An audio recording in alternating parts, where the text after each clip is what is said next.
Welcome back into KCTV5 Plus on this Saturday morning. You are taking a live look from New York City, Times Square to be exact, where millions are attending more than 2,500 planned protests against President Donald Trump's administration, including right here in Kansas and Missouri. This is one of that 2,500 planned protests, and you can see just thousands of people really filling out Times Square today. We want to thank you so much for joining us. I'm Janae Hancock here with meteorologist Stevie Stevenson. We're going to take a look at your forecast for today because a lot of events are underway, but we do want to take a live look from Overland Park, Kansas as well. You can see those protests happening there, and they're getting ready to start a live interview. So let's take a listen in. All right, Tristan, why did you come out to the No Kings protest today? I came out here mainly just to show solidarity with my fellow Americans, really. As you can see, it is a very, very busy time out here.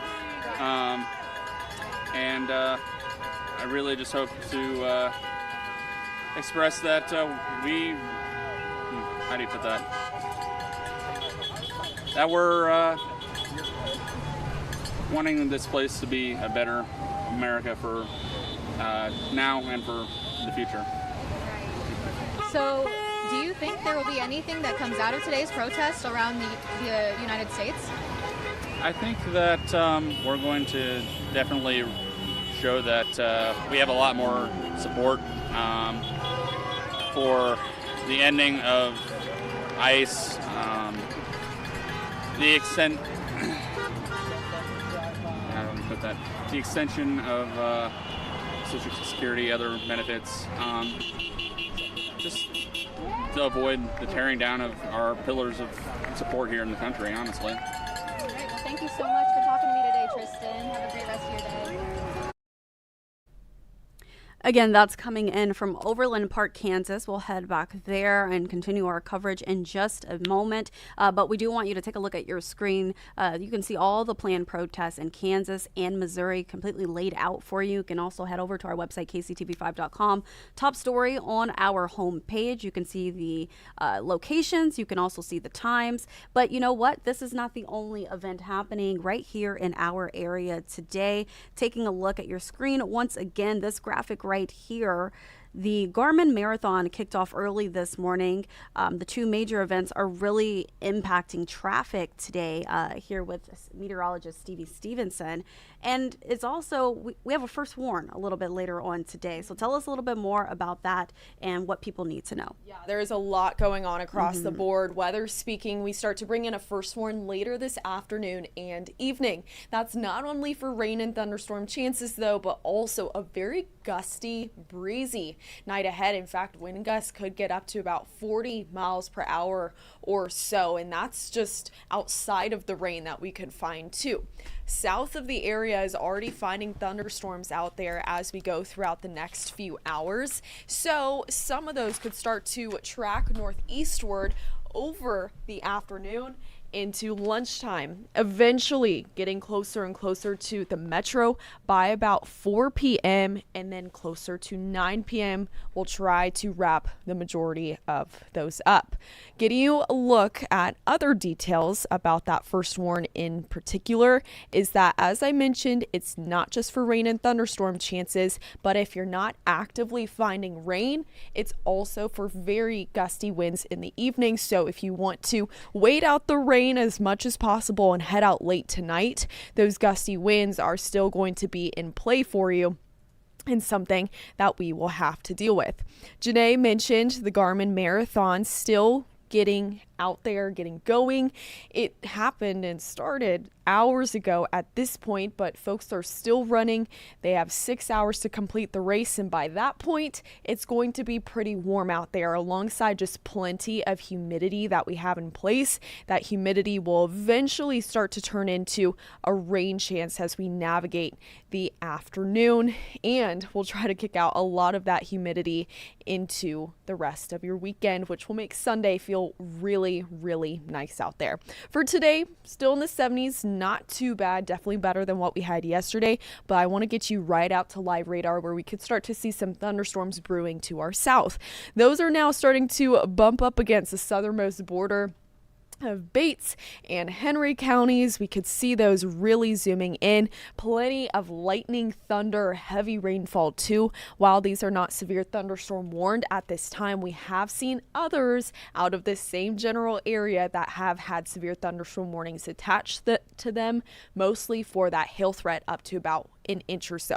Even as we look closer, I want to zoom you right back in there on I-49 between Nevada there. We could see south of Rich Hill, heavy rainfall and also the potential for some small hail in this thunderstorm. If it does continue to bulk up and strengthen and continue on that fast track off to the northeast, that's what could start to bring us some problems in our southernmost communities, especially as we head into the lunch hour. Future track radar shows, though, how this thunderstorm chance sticks with us through the majority of the afternoon. So if they're getting an earlier start now, that means that we could find an earlier start to our rain and showers here in the metro. The farther north that you go, the less intense that rainfall gets and the lower that thunderstorm potential alone gets. So you could see south of I-70 does have the greatest threat for isolated thunderstorms today. But still in the metro, we have that first warning in place because we can find impactful rain, heavier downpours at times, and of course that windy evening ahead. This is the newest data that we have as of this Saturday morning. Late morning, I should say, because we got the newest run just a couple of hours ago, which highlights those heavier downpours continuing 9-10 p.m. tonight. And this even tries to hold some of that rain activity a touch later. So even if you're staying out pretty late tonight on your Saturday, it could still be a little rainier even once we pull that first warn off the board closer to that 10 o'clock hour. In terms of rain chances go, the highest of them are going to go through that 9 o'clock hour right once we get towards 10 o'clock, bring it down to a 40%. In that time, though, is when we could still find some lingering rain going into the evening, as I just showed you. But the bulk of the rain, if we do get it, has the potential to come in the late afternoon and early evening before we then go into the overnight. In terms of how much more rain we could find, some of us found a really healthy drink of water this morning, half an inch in some pockets in the metro from those overnight rain and thunderstorms that were pretty disruptive out there. I know they personally woke me up, but thankfully we could sleep more soundly tonight as we will wrap up all that rain by the time all of us are headed to bed, though areas along and south of I-70 could still catch a pretty healthy drink of water between now until then. We're talking a quarter or up to half an inch or so. Isolated pockets, even higher amounts than that are possible. Of course, when we get isolated thunderstorms and heavier downpours and they get locked over a spot or repetitive rounds of rain over one place, that's when we start to find the highest of rain totals. Going into the rest of your evening, though, even besides those rain chances, we are still going to carry a first warn for these very gusty winds. You may not have felt it, but we did have a cold front roll in today. This morning, it's currently sitting right over the metro. But as we go into tonight, we are going to have another cold front roll through. That's what drums up these strong winds and then eventually pushes our rain chance out to the east. By the time, though, and along the leading edge of that front rolls through, we can see wind gusts 30-35 miles per hour or so around 7 p.m. and then strengthening once that front does take over and continues on its fast track to the southeast. With time, it will clear out our rain chances, but even if you aren't finding rain past 10 or 11 or so, could still be finding some very strong winds out there that are still going to be disruptive to those evening plans. That's why that first warn is in place today too. Here's what's interesting about these winds is that they're flowing from the northwest, which is pretty common with a cold front. That's the whole point of them. But what that means is that we're going to pull in much cooler air than what we have currently in place. That cold front already today wasn't able to do a whole lot in terms of cooling our temperatures down, but this reinforcing front tonight is what's going to tug temperatures back down to seasonable for this time of year, giving us a festive fall feel on our Sunday. 45 degrees is what you're going to be waking up and walking out to, or maybe getting that grill fired up, those tailgate plans ready. I know it's an earlier 12 o'clock kick tomorrow, which means that tailgating just then starts even earlier. It's not going to be like these past couple home games where we've been able to wear t-shirts out to start our day. Instead, you will want some layers that you can then ditch in the afternoon. But even in the afternoon, by the time we get to the kick and eventually fourth quarter, still going to be pretty cool out there. We're talking temperatures in the 50s by kickoff, eventually in the 60s for the majority of the game, met with plenty of sunshine. So a great note about your Chiefs game day forecast is that we're not dealing with rain out there. It will more so just be those cooler temperatures that are definitely going to feel like a shock to the system as we get started on your Sunday morning. As I mentioned, it's not just the morning though, it's the afternoon too that's going to feel pretty nice, but we're going to make our way closer to seasonable and try to stay below the 80s for the foreseeable future. By today's 70s turning into the 60s on your Sunday and a cold front doing that, we're going to pop back up to the 70s on Monday, sunny and 75, which is my personal favorite weather. Then by the time we get to Tuesday, we start to cool back down. We'll try to see if we could pull in another successful front to do so Monday into Tuesday, then Wednesday pop back up to the 70s. So it's a lot of back and forth, but in general, we are cooler than what we've had to deal with for the majority of October and honestly the fall season so far. So if you've been missing the fall feels, we hear you. We are working on it, and we really will get a bigger taste of those tomorrow on your Sunday, just in time for the Chiefs to be in town again and just in time for fall football weather. It's about time that that's able to kick into gear here.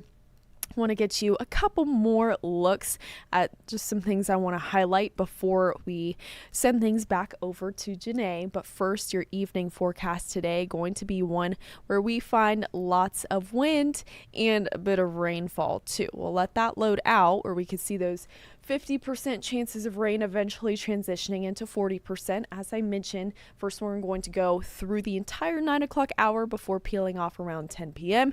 And then check it out as we go through the rest of your Security Bank 7-day forecast. Thankfully, we're able to keep first ones off the board for now. We are eyeing a couple rain chances at the end of the upcoming work week. We'll let you know if we do need to adjust those in any which way, but from Sunday through Wednesday, looking sunnier and a bit on a temperature roller coaster in the afternoons, especially though the mornings will stay pretty chilly in the 40s. Wednesday's morning wake up temperature could be the coolest we've seen since May. That's all from me, so Janae will be right back.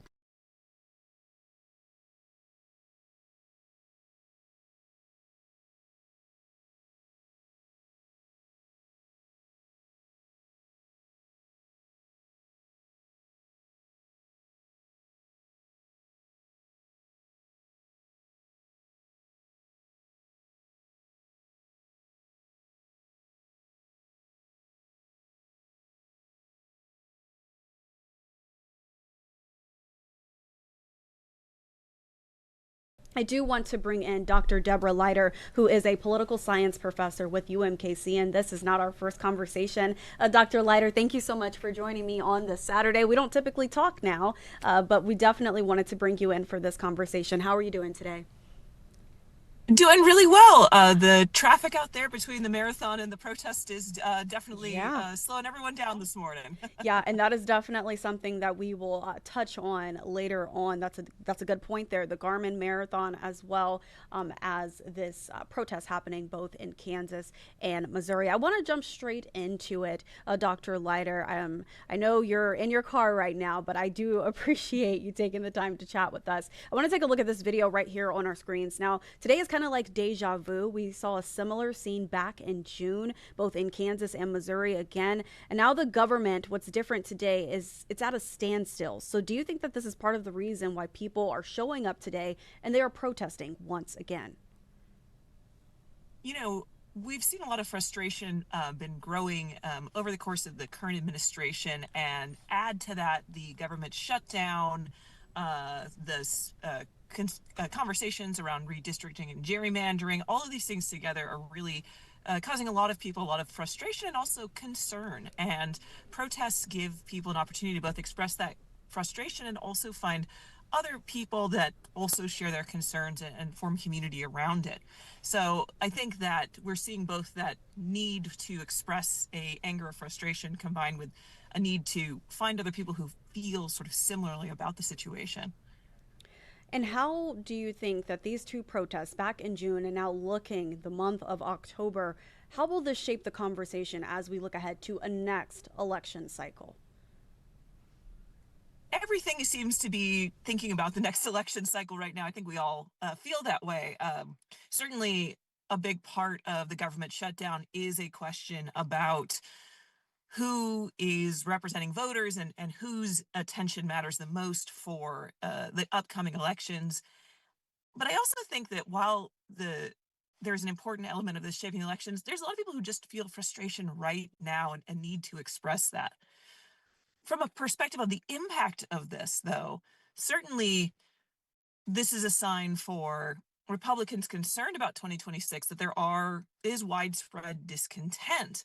At the same time, there is also growing discontent with Democrats about this government shutdown. So these protests, combined with these larger political factors, are really about shaping who's going to turn out and how they're going to vote in 2026. It's not just about how we feel now, but that certainly also plays an important role. What are we hearing from Democrats as well as Republicans? I mean, this is what, day 18 of the government shutdown.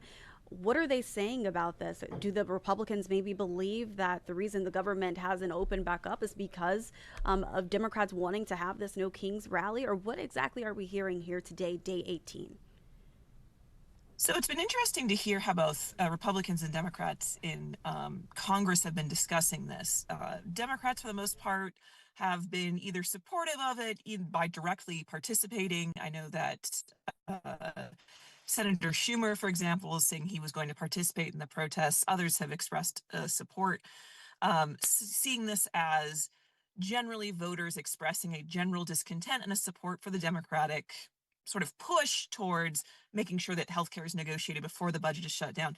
Republicans have been saying that this is not best known as a No Kings event, but as a anti-American protest, that this is being driven by leftist agitators. That's a reflection that the Democratic Party is controlled by these leftist forces.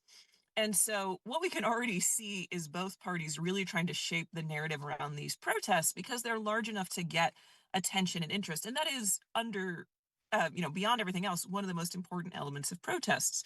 How do people understand them after the fact? And I do want to take another live look from Overland Park, Kansas. Again, it's important for our viewers to notice Dr. Deborah Leiter is inside of her car right now. And that is because so many different events are happening across our metro. But these rallies, that's also part of the reason. It's causing a lot of traffic in both Kansas and Missouri. So going back to the fact that we just saw these rallies take place back in June, have we ever seen anything like this in our country? Back-to-back rallies, people being so open and speaking out against the current administration. You know, if we look back in American history, there are periods of very intense protests. We can look back in the 1990s, the World Trade Organization protests. We can look back in the 1960s and 70s, the anti-Vietnam protests, the civil rights protests. So protesting has a robust history in American politics, and it tends to come at points of major frustration, economic frustration, political frustration.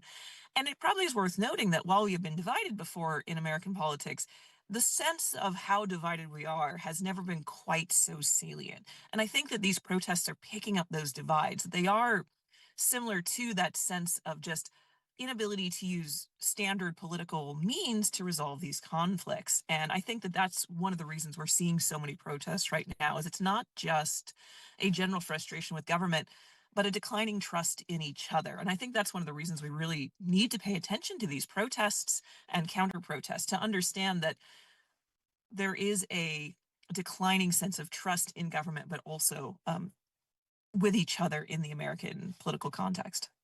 You know what? It is sparking a lot of conversation, both the parties that are with it and for the protests and rallies that are happening today, but then also the people who are totally against it. Dr. Deborah Leiter, we appreciate you taking the time to sit down and chat with me today on KCTV 5 Plus. We always appreciate your input. Thank you so much, and hopefully you get out of traffic here soon. Absolutely. Thank you so much for the opportunity to chat, and good luck to everyone with the traffic. And let's take a live look from Overland Park, Kansas once again. We did speak to one of the organizations behind No Kings protest, the No Kings protest happening across the country today. Here's what he had to say to CNN.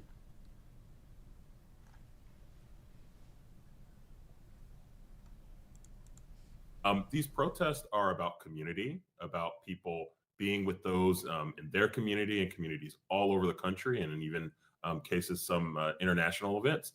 And it's also about exercising our freedoms and our rights, the most American thing you can do. It's why it's so disappointing that we've seen some Republicans talk up this idea that people are doing something wrong by peacefully protesting with their friends and with their neighbors and their loved ones in their communities all over the country. You've got events in big places like New York City, as you mentioned, and in Washington, D.C. and Chicago. You've also got events in smaller communities in places like Storm Lake, Iowa, a town of 12,000, Bryson City, North Carolina, a town of 1,200. There's even an event in Traverse City, Michigan, where people are coming together to donate to local food banks. That's the type of events that are going to be happening all over the country today peacefully. We're really excited to work with over 300 partnering organizations to pull this together today. And we just received a new update coming in from the organizer of DC No Kings rally. Calls on people to protest safely. They said, quote, "We take the security and safety of our demonstrators very, very seriously, and we have to do so in light of growing political violence." They went on to say that we want to take extra assurances that people can come and protest safely. And as you can see here from Overland Park, Kansas, it looks like everything is going smoothly. Again, no protesters blocking traffic. So that is good news. And this is just one of many. We will continue to bring you coverage from the KCTV 5 newsroom from all of these different locations set to get underway if they haven't already in both Kansas and Missouri. Again, directing you to our website, kctv5.com. We also encourage you, as always, to download the KCTV 5 News app for notifications to be pushed right to your smart device.